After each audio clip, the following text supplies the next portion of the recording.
Alrighty, good morning, everyone. So very glad to have everyone here. I flew from California, so the first time seeing the snows. I thought things gonna shut down when things snows, but luckily things seems to operate on normal. So hopefully we have a lot of content prepared. You're gonna hear a lot from Sarah about personalizations, how we do omni-channels, and a lot more interesting things. So we'll dive in right very quickly. So by way of intro, I'm sure you know a lot about Sarah Samson. So I'm the co-founder and CEO for Firework. So we focus on bringing video shoppings, whether short form, long form, one-to-one to brands. So that's what Firework does. Okay, so let's dive in. Sure. So Sarah, one of the first question I think a lot of audience is curious about is personalization at scales, right? It's a very big topic. So many retailer and brands that talk about it. So I'm very keen to learn, like, how do you think about personalization scales, and how do you think about that to impact your relationships with consumers? Yeah, I think you'd have to be living under a rock if you weren't aware that personalization is having its moment. For us at Samsung, what we really translate that into is knowing our consumer inside and out. So in addition to the traditional quant and qualitative research that we do, we also just do a lot of hands-on time, whether it's shop-alongs or we're spending time with consumers in their home, talking to them, listening, having a two-way dialogue about what they need, what they're looking for. I think one of the biggest mistakes that I see some marketers make is the assumption that you know your audience now, so you're going to know your audience a year from now. COVID certainly taught us all that change is constant, and we can be sure that consumer behavior today will be a different consumer behavior a year from now. So for us, we're constantly checking in to make sure that we really understand, are these insights still holding true? Do consumers still care about this? Is this still what matters to them when it comes to purchasing a TV or a new audio device? And so understanding both the functional needs of our consumers as well as those emotional needs and really using that in our marketing, I think makes a difference. So Sarah, one quick follow-up question. When everyone talk about research about consumers, I'm curious to how do you balance the quantitative data-driven research versus the intuitions, the gut feelings, et cetera? Yeah, I think, well, we all have it, right? Who hasn't looked at a piece of creative or something and just had a gut reaction to it? However, what I challenge myself as well as my team is to really do research and not me search. So you might think that you like something, but you might not be the demographic who you're targeting. So it's so important to take our own bias out of the equation. I mean, yeah, I've been doing this for 30 years, so I've kind of run across a couple scenarios before. However, I really try to suspend my own opinion in favor of what is the data showing us? What are consumers actually saying? What is our shopper feeling when they're in a store, when they're online? And really addressing that instead of just going on that knee-jerk reaction that you do or you don't like the colors or the way that an image comes together. And also follow up on that. So to my understanding, before talking to, I always thought, given you're a Samsung, you do big launch, big spend, right? Big campaigns. Until recently, I know it's not. It's a lot of experiments. Could you talk about, like, how do you also blend that into the Absolutely. I think any brand, every brand is hit with economic challenges. That's just the reality. No one has oodles of money to just throw away. So no matter how big or small a budget is, we're accountable for the results. Therefore, we need to be careful how we're spending our money and be really efficient and effective. So for us, we do, and we were talking about this earlier, we do a lot of pilots, we do a lot of test and learns. We dip our toe in the water to see, kind of gauge reaction from consumers. And then based on that, we're able to adjust, course correct, and scale. So when things work, we certainly want to blow it out on a bigger level. But more often than not, when things don't work, we learn so much from that. And we really try to fail fast and lead our marketing with a no regrets approach. There's nothing lost in trying something. It's only lost if you don't learn from what you're trying. Very good. The second topic I want to dive a little bit is omni-channels. It's another very big buzzword. So, but we all hope you can help us to tell us the practical things under the buzzword. Samsung, of course, is everywhere in every touch point. So how do you think about the omni-channel? How do you offer this similar experience, whether offline, online, in your retailer, on your own D2C, all of those? Yeah, so for us, we really try to, again, I sound like a broken record, but we focus on consumer first. So from a consumer perspective, what they're seeing is the results of all of those hours and days and weeks of planning that we've put together. But they're only having that one interaction or exchange with you. So you need to make sure that that works. They say it takes 7 times for someone to hear a message for it to really sink in. So we make a point of all of the different marketing disciplines that we're using, that there's some consistency, so that we're surrounding the consumer at every touch point with a consistent message so that it will sink in and it will be something that will resonate with them and ultimately drive purchase. I think we're going to see an even greater blend of all the different disciplines so that, for example, how you show up at retail is very consistent to how you look online, which is consistent to what they're reading about in the media. It's just making sure that you have that consistency and a common thread that's uniting everything that you're doing. And Samsung has a very good relationship with a retailer, like Best Buy and all of those. Could you share a little bit, how do you view your relationship with them, and how do you offer the similar experience in your retailers?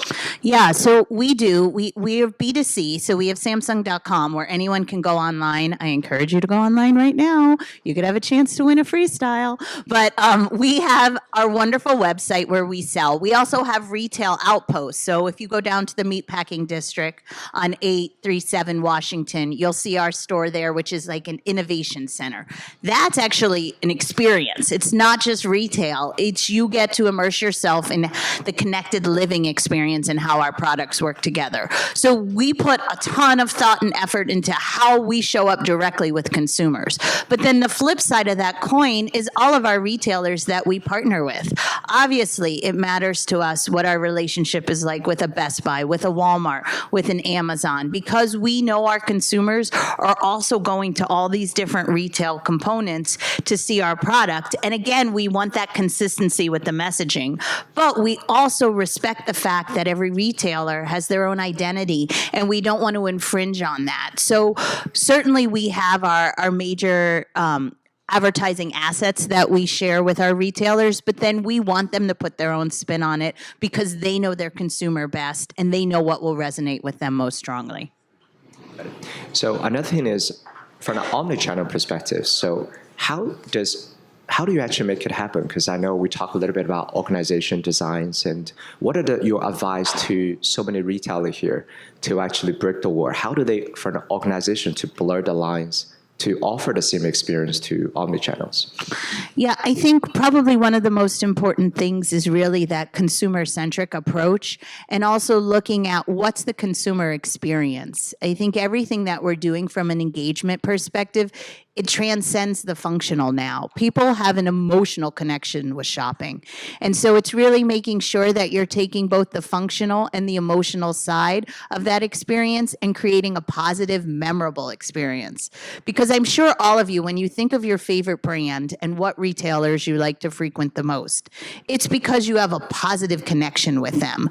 You're certainly not going to keep going back to a retailer where every time you go in there, the service is horrible. So it's trying to put yourself in the consumer mindset and really grasp what does the consumer want to get out of this experience, and how can we address that and eliminate any of the pain points they might be feeling. Got it. So the third question I have is that around careers. I'm sure a lot of people, future marketers, you have a very big job as a CMO for such a big companies. And how did you get to where you are right now? And what are the advice you have for the audience, for the future CMOs, et cetera? Well, this is a topic near and dear to my heart. I'm a mother of 2 daughters. One is 20, one is 16. One is biomedical engineering, so we don't connect on marketing all that much. However, my younger one wants to go into marketing, so we have lots of conversations about it. I think it's really important to not just have a strong IQ, but have a strong EQ. And in fact, I'd even challenge that your emotional intelligence probably is more important than the experience that you have. When I'm interviewing someone, for example, or I'm mentoring someone, I care more about what they bring to the table. What research have they done? How curious are they? How much have they investigated into what I'm doing? That means more to me than someone that can say, hey, I got straight A's at school. Like, you want to see that hunger, and you also want to see that passion. And I think the passion and the curiosity about human behavior is one of the most important aspects when it comes to marketing. Because frankly, at the end of the day, we're marketers because we're curious about what's going to work with all of the consumers to get them to purchase. So it's the mental side of it that I feel is so important, in addition to experience. You get experience on the job, whether you want it or not. You're going to have experience. You can't necessarily teach someone to be empathetic. So one thing I think we'll just talk about, I think is very interesting for everybody else to hear. You say something to me that selling lipstick is actually very similar to selling a TV. There's a lot of correlations. And to me, I think it's very different. But could you share a little bit your perspective on this? Sure. And we were just talking about it with beauty brands. One of my dear friends is the CMO of Hourglass Beauty. And we were having a conversation about all the similarities between selling a lipstick and selling a TV. And you're right. At the first glance, they're two very different products, two very different audiences, sometimes not, two very different functions. But when you think about it, a lipstick is a reflection of yourself and your sense of style. The TV you choose to put in your home, it's a reflection of yourself and your sense of style as well. So when you start thinking about the human and consumer emotional function and why they're purchasing that product, and use that as your North Star for how you're going to market it, you see a lot of correlation. And actually, the research is showing there's a ton of overlap in beauty and in tech. And I think there's going to be more of a convergence of those two industries. Certainly when you look at retail, when you shop for a TV, you want to be educated about it. You're dealing with a sea of sameness. It's confusing. You want to know what's going to work for you. What do all these different technical terms mean? And why does it matter? When you're shopping for skincare, it's almost the exact same consumer journey. What do these different ingredients do? Why is this going to help me? There's a lot of that education that's needed, and take it on an emotional journey as well as the functional journey. Very good. That reminds me that... you need skincare? Yeah. that reminds me, yesterday I was on stage with the CDO for Victoria's Secret, Chris Rubb. So, but very similar like your background. Before that, she was the CDO for Albertsons Safeway, so selling food. And now she's selling bras. And she told me the same thing. It's like, Vincent, it's the same thing. It's a food and bras. So very, very similar. It's all the listening to consumers on this point. I think another thing that one thing that struck me, you mentioned to me the 80-20 rules, how you were thinking about adopting new technology and splitting to the 80-20 rules. Could you share a little bit to the audience? Yeah, so when it comes to marketing and our strategy, we make a point of doing tried and true. We certainly have our baseline foundational components that we know work for us. And then we'll take a look, very honest look back at what we've done that didn't work and where can we improve. But 20% of my budget is always set aside for test and learns. So that's when we're going to pilot new things. We pride ourselves on really trying to do never been done before marketing. Now, some of it's never been done before industry-wide, but that's kind of hard because it's a huge industry and I feel like someone's done everything you can think of. But it's never been done before within the halls of Samsung, or it's never been done within my own home entertainment team. It's really trying, not being scared to try something new. One of our philosophies at Samsung is no regrets. So we absolutely market with no regrets. We will try anything. If it's based on research and insights and we really think it's going to work, we'll give it a shot. I'm not going to invest my entire budget in that, but I'm certainly going to save a percentage of it to try it. And then if it works, we can scale it and do it for everything. It's just a matter of that healthy balance of tried and true, what you need to improve, and then what's new that's going to take you to new limits. Another thing I think, Sarah, I learned very unique about yourself is driving the innovation and change inside of such a big organizations. I think you and I talk about how you partner with the product team, how you actually work with the headquarters. Actually, very in particular, we have so many CMOs here. So could you share a little bit like how is a CMO not just focus on your function, but also driving the change for the entire ship, the roadmap, the innovations? Yeah, I think anyone worth their weight in marketing knows that you're only as good as the product that you're trying to market. So it's wonderful being at Samsung. We've been number one for going on 18 years now. We have fantastic products. But we also need to come up with the new and unique ways to market that to our demographic. And no one knows the U.S. segment better than us sitting here in the U.S. So when our headquarters in Korea give us a new product or they have a new hierarchy of features, we're very critical in looking at that for what's going to resonate. So I do think it needs to be that symbiotic relationship where you have a lot of feedback back and forth with your HQ on what products you have, what will work, what won't work, what positioning works, what won't work. It's a lot of give and take, and I think that's how we land on something that we feel really good about together. So also we should talk a little bit about agencies and how you work with agency, how you partner with them. And could you share a little bit about your philosophy and what are the things you focus on in-house and what are the things you partner with outside? Yeah, so no surprise, we have quite a few agencies at Samsung. However, having an agency background myself, I really want our agencies to be partners. So I consider them extensions of ourselves. We're working together on this, and I want them to have some skin in the game because this shouldn't be something they pass off and then hands off, they're done with it. Instead, we're all invested in the outcome.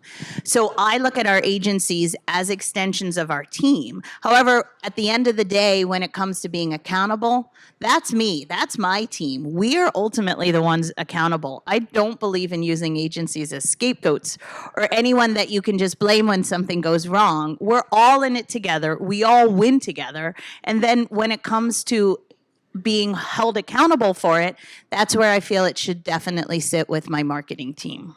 Okay. Very good. So I think we have a few minutes left, and let's leave it to the audience. Is there anyone have any questions for Sarah? Did I wear these shoes through the snow? Anyone? Feel free. Any audience questions? Don't be shy. Who was at CES? Raise a hand. A few people. We had some new technology that we introduced, some kind of cool stuff. Probably my favorite, though, is not one of the transparent TV, which everyone was talking about. Has anyone heard of our sound frame? Good, I'm impressed.